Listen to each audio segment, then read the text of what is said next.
L'INSEP vous présente les acteurs de l'ombre. La performance de haut niveau ne se réalise pas seule. Chaque sportif soulevant un trophée sur les marches d'un podium a été porté au nu par un travail d'équipe. Si l'importance d'un entraîneur ou d'un préparateur physique est bien connue de tous, d'autres protagonistes exercent, eux aussi, bien en dehors de l'éclat des projecteurs, des missions d'une importance capitale pour le haut niveau. Ils sont médecins, techniciens, administratifs, scientifiques, cuisiniers, bref, une myriade de professionnels réunis dans un unique but, apporter chacun sa pierre à l'édifice que constitue le projet sportif de chaque athlète. Bienvenue à l'INSEP, nous vous présentons les acteurs de l'ombre. Épisode 34, Anne Capron, le parcours d'une danseuse de l'eau.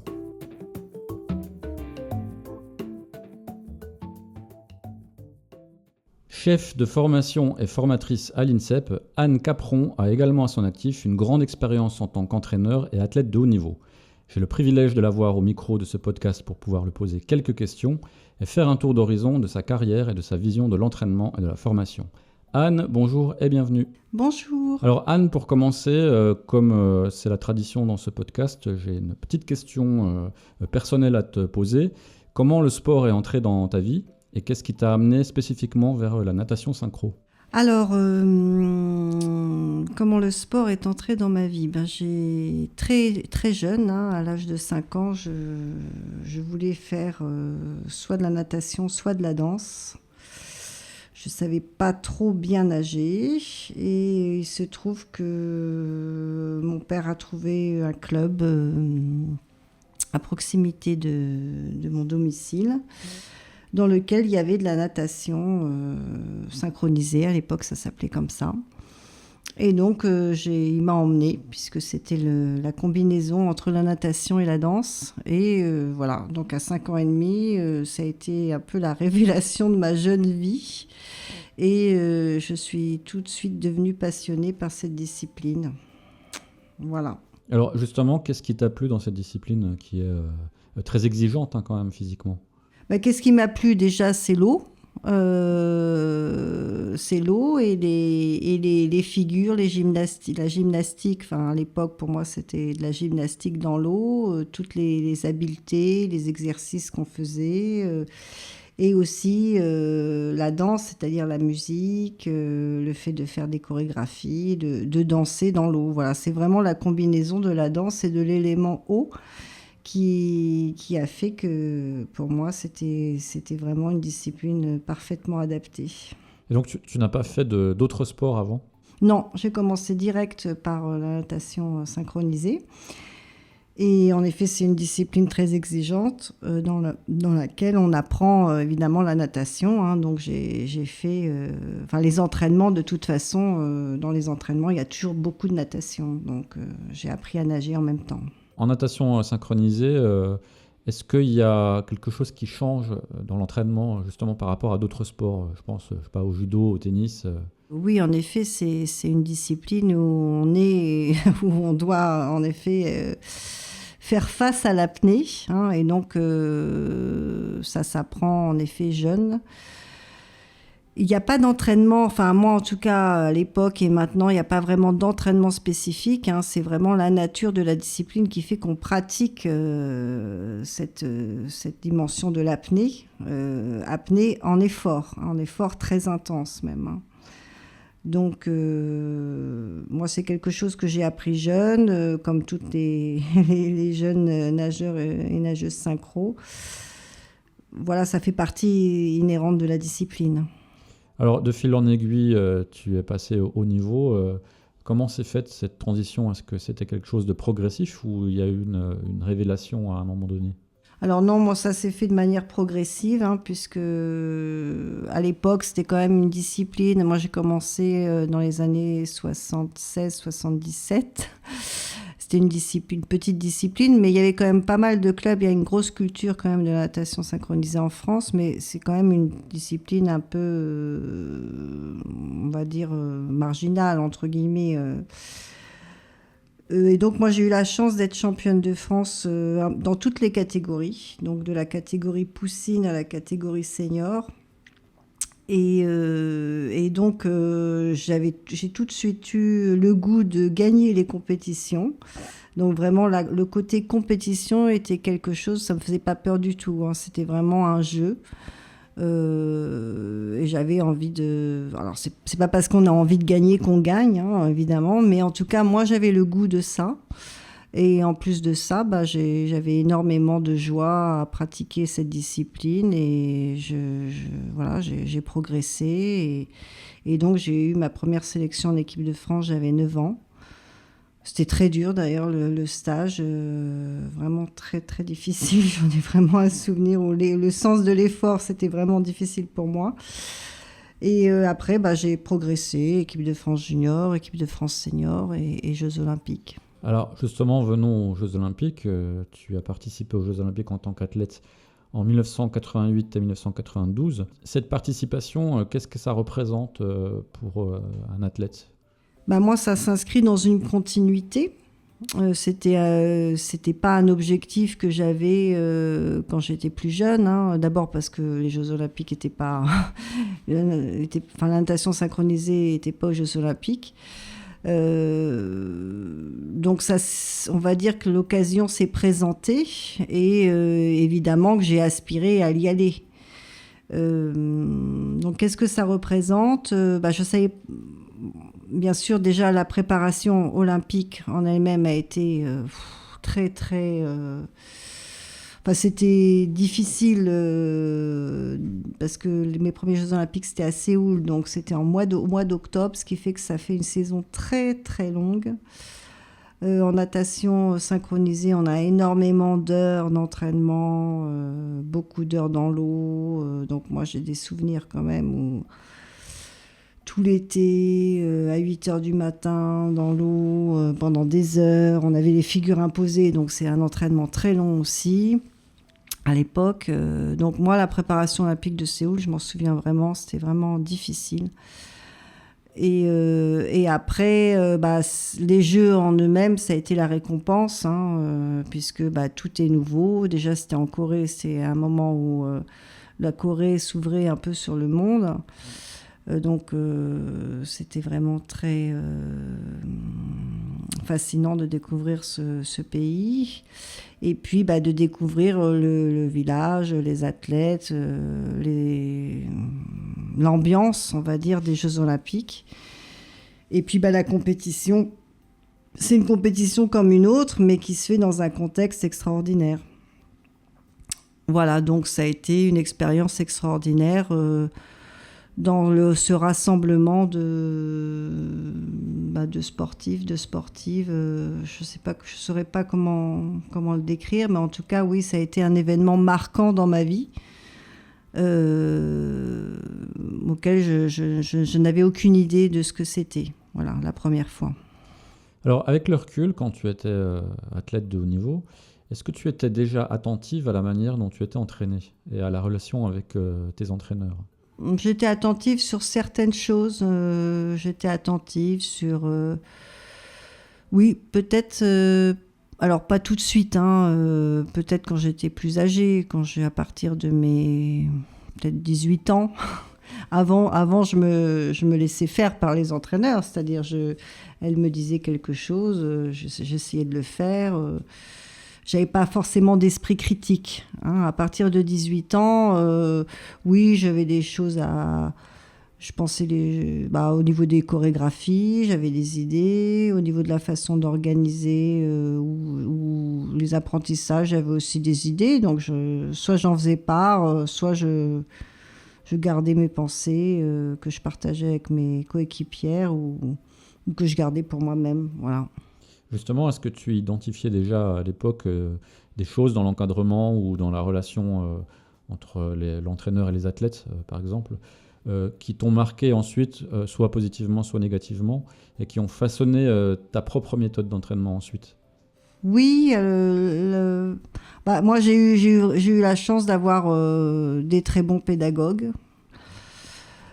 En fin de compte, chaque entraîneur que j'ai eu avait chacune, puisque c'était des femmes, chacune des spécificités, des gros points forts. Mon premier entraîneur m'a donné la confiance, ce qui est quand même très important. Elle y est pour beaucoup dans le goût que j'ai eu à la compétition. L'entraîneur national que j'avais était très fort au niveau de comment apprendre les choses, comment être progressif, avec une technicité très fine. Voilà, donc c'était vraiment précieux. Ensuite,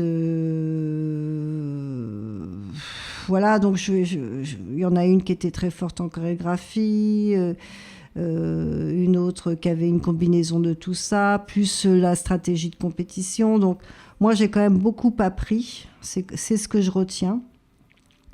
Et bien sûr, chacune de ces entraîneurs avait, on va dire, des zones d'ombre au niveau relationnel, comme on va dire que c'est un peu inévitable. Et après, ça dépend à l'âge à laquelle on reçoit ces zones d'ombre. Ça peut être de l'ordre de la maladresse ou ça peut être de l'humiliation ou de fait de saboter la confiance aussi, ce que j'ai vécu. Et après, ça dépend. S'il y a l'intervention d'un adulte, mes parents sont intervenus quand je ne pouvais pas me défendre. Et quand j'ai pu me défendre, j'ai trouvé des stratégies. Voilà, bon. Mais donc, je ne peux pas dire que ça ait eu une influence. Alors, je ne sais pas, parce que je n'ai pas réfléchi si ça avait eu une influence sur ma façon de faire. Parce que moi aussi, j'ai été maladroite. Mais je n'ai pas été humiliante, ni j'ai saboté la confiance, tout ça. Non, ça c'était non. Ça a été en effet des lignes rouges. Mais on n'est pas à l'abri des maladresses. Et donc, c'est en effet quelque chose que j'ai travaillé. Parce que on doit aussi traverser les temps et les différents âges des athlètes, les différentes générations et les générations d'aujourd'hui ou celles auxquelles j'ai eu affaire, il y avait besoin d'un relationnel de qualité, de leur faire passer des étapes sans brusquerie, mais vraiment en étant progressif, en étant attentionné, en prenant soin quand même du fait qu'on a des jeunes adultes ou des adolescents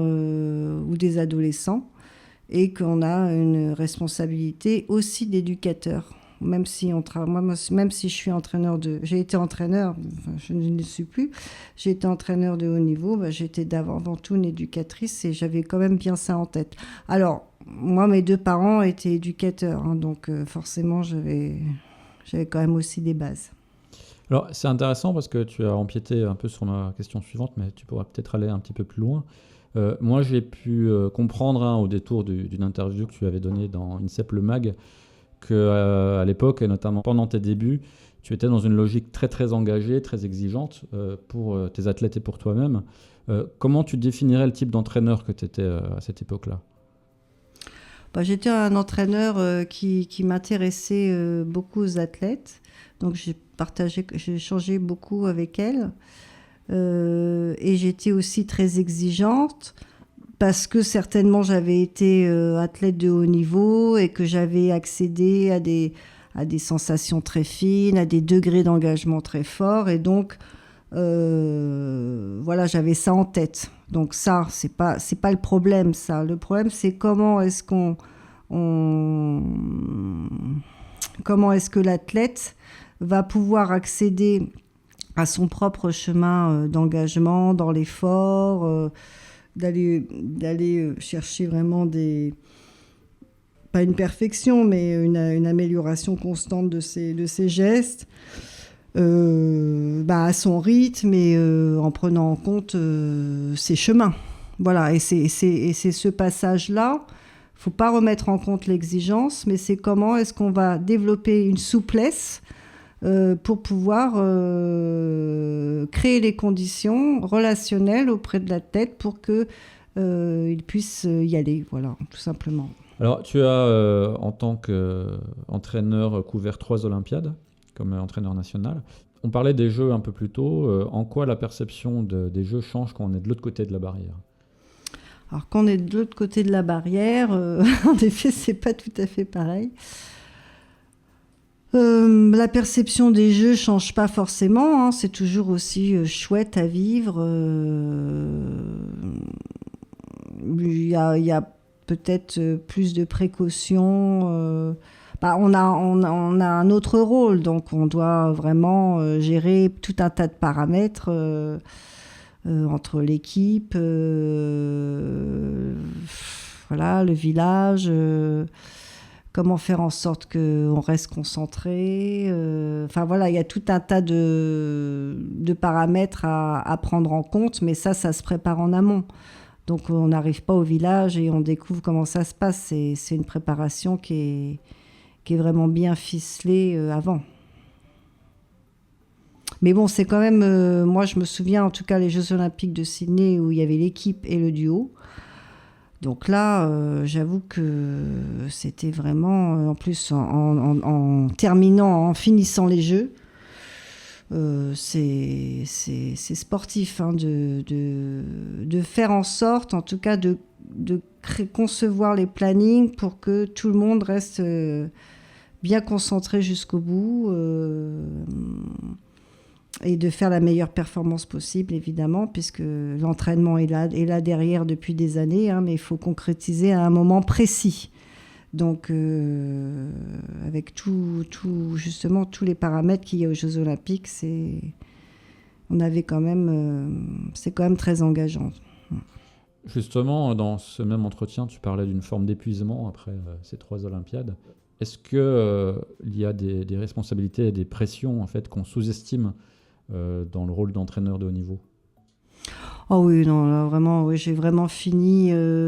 J'ai été au bout de moi-même, physiquement, moralement, psychologiquement.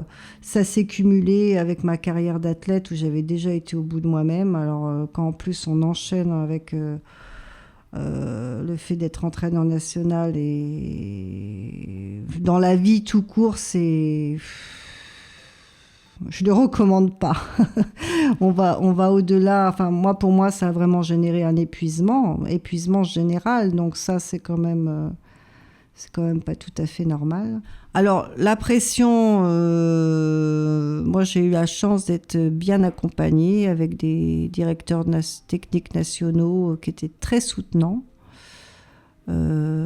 Voilà, donc en tant qu'athlète, on a eu Patrice Procope, j'en ai un très bon souvenir. Ensuite, moi j'ai eu Jean-Paul Clémençon pour les Jeux Olympiques de Sydney, puis après Claude Fauquet. Donc ça compte hein, d'avoir des directeurs techniques qui sont présents, qui sont là pour vraiment faciliter les choses, soutenir et accompagner. Ça, c'est vraiment très aidant. Et après, la pression, pour moi, je l'ai surtout ressentie quand il y a à l'issue des Jeux Olympiques de Sydney, quand la génération, cette équipe, a souhaité arrêter et que j'ai recommencé avec une nouvelle équipe. Et que là, c'est un passage un peu difficile parce qu'on a un degré d'exigence qui est très aiguisé avec la préparation olympique, avec une génération qui est très expérimentée. Et on nous demande de faire la même chose avec une équipe qui est de fait moins expérimentée, avec moins d'expérience. Et donc, c'est cette gymnastique-là de comment passer d'une échelle à une autre. Et là, moi, j'ai ressenti de la pression. Voilà. Donc, en plus de ça, j'étais enceinte.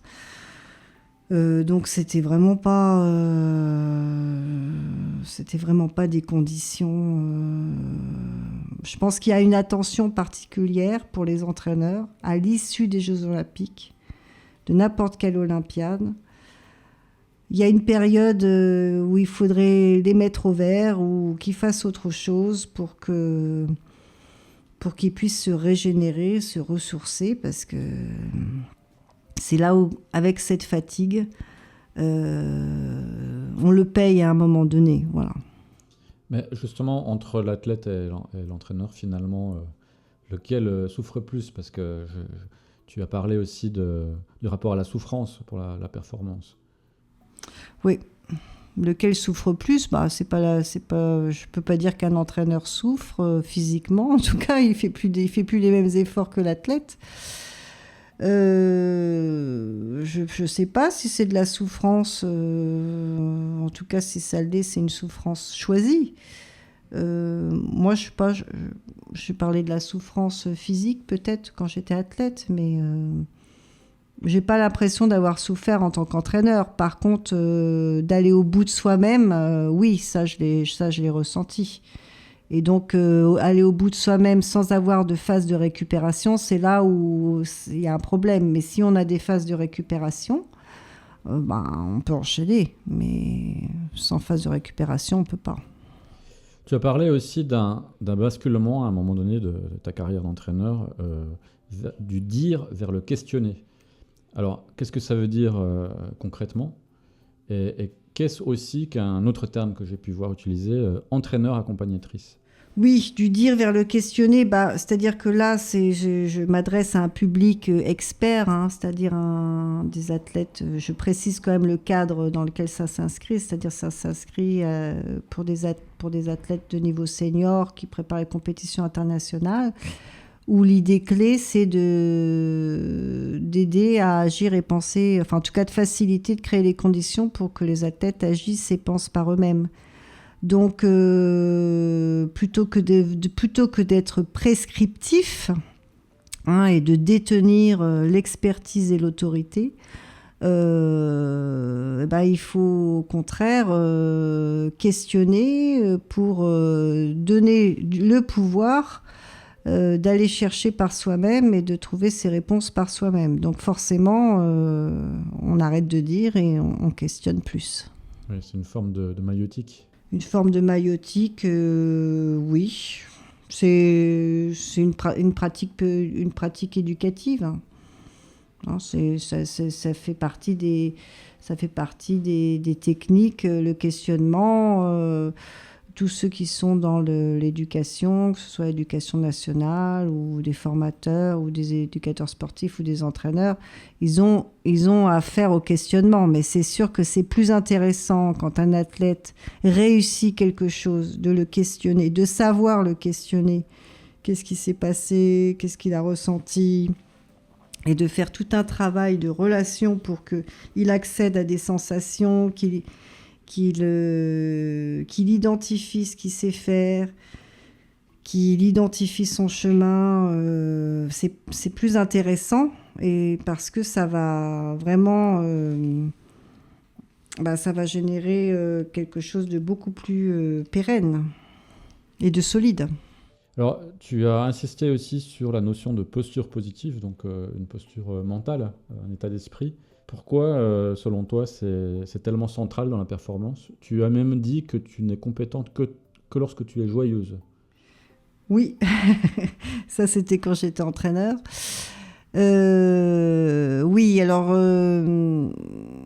c'est vrai que à force d'avoir toujours ce degré d'exigence, la prochaine compète à préparer, toutes les imperfections à corriger, tout ce qui va pas, que c'est jamais assez, etc. Moi, ça a généré beaucoup de fatigue, tout ça, parce que en natation, là maintenant, c'est devenu la natation artistique.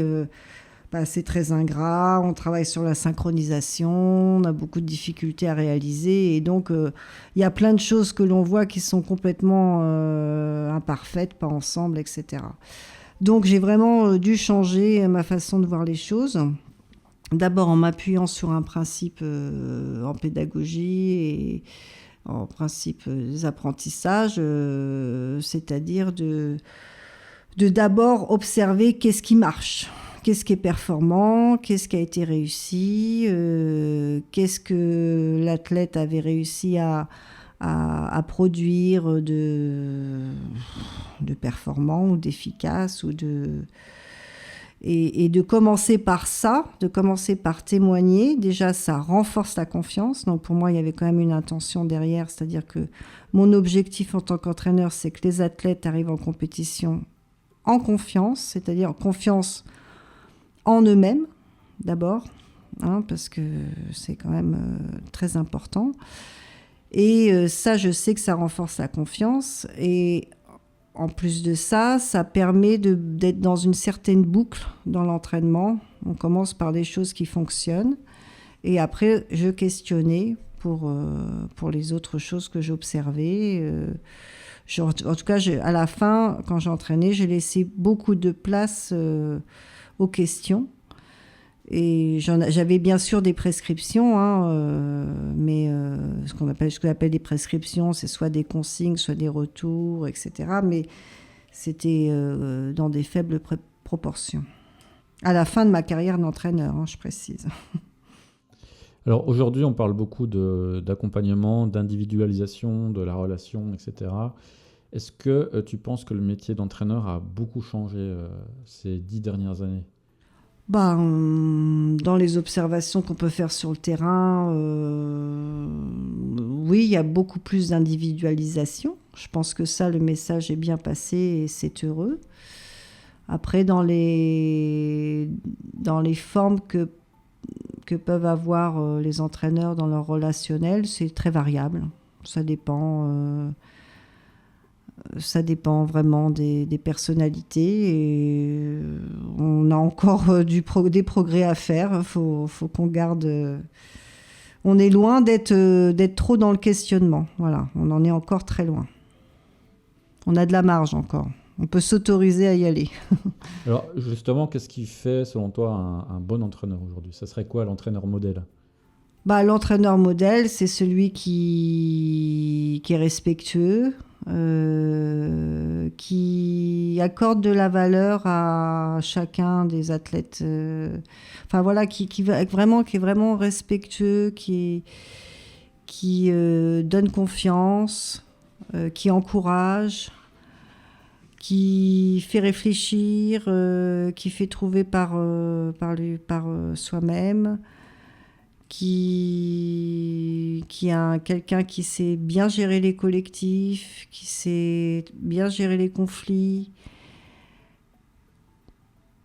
voilà, qui a conscience que ce sont des jeunes adultes. Alors bien sûr, il y a des disciplines où les adultes sont un peu plus âgés, ça peut aller entre 25 et 30, on reste quand même un jeune adulte, mais bon, on est quand même bien adulte. Entre 20 et 25, on est un jeune adulte, après 25 et 30, c'est différent. Donc, qui sait aussi s'adapter aux différents âges. Quelqu'un qui sait quand même... qui sait écouter. Qui sait écouter et qui n'est pas prisonnier de ce qu'il considère comme être de son registre d'expertise ou de son autorité, qui est quand même détaché d'une relation de pouvoir. Voilà, pour moi, c'est quand même la clé. Alors, je voudrais revenir sur une autre notion que tu as abordée dans des entretiens que tu as pu donner dans le passé, c'est celle d'intelligence collective. Tu as, semble-t-il, progressivement intégré à ton entraînement des outils qui font émerger cette intelligence collective. Ça consiste en quoi et qu'est-ce que ça change pour un groupe de haut niveau ? L'intelligence collective, c'est un peu un mot valise qu'on emploie, c'est vrai, qui est un peu à la mode. Concrètement, c'est créer les conditions pour que le groupe trouve ses solutions, réussisse à coopérer de différentes manières, réussisse à créer, sache prendre des décisions, sache s'écouter, développe son esprit critique. Donc c'est forcément des moments en collectif où on échange, où on s'écoute, où on résout des problèmes ensemble, où on fait des petits ateliers, où on a des exercices à faire, où on apprend à s'écouter, où des gens doivent prendre des initiatives. Donc c'est un travail sur du long terme et ce sont des moments qui sont dédiés à ça. Alors aujourd'hui, Anne, tu es chef de projet formation et formatrice. Est-ce que tu peux expliquer quel est ton quotidien et ce que tu cherches à transmettre en priorité aux entraîneurs que tu accompagnes ? Moi, j'ai un cahier des charges. On a des formations qui s'inscrivent dans le cadre des politiques publiques. Notamment, moi, je suis coordonnatrice d'une formation qui s'occupe des référents du suivi socio-professionnel dans les fédérations, dans les maisons régionales de la performance ou dans les CREPS. Donc là, on apprend le métier, on apprend le rôle, la posture d'écoute aussi, mais aussi comment on va se positionner dans ce métier-là, notamment en interagissant avec les différents acteurs qui sont autour de l'athlète. J'ai aussi une formation qui s'appelle Performer avec l'intelligence relationnelle. Donc là, on va travailler sur tout ce qui est comment générer des apprentissages, travail sur l'écoute, le questionnement, développement de la créativité, générer de la confiance, garder le cap, tout un tas d'éléments qui sont plutôt de l'ordre de la relation entraîneur-entraîné, qui ne sont pas sur la partie technique, puisque moi j'ai des collègues qui s'occupent de ça aussi, mais voilà, ça peut être aussi de la conduite de projet en milieu fédéral ou des échanges de pratiques entre entraîneurs. Et aussi, j'interviens aussi, j'anime aussi des équipes pédagogiques où là, je fais plutôt travailler les gens ensemble. Voilà.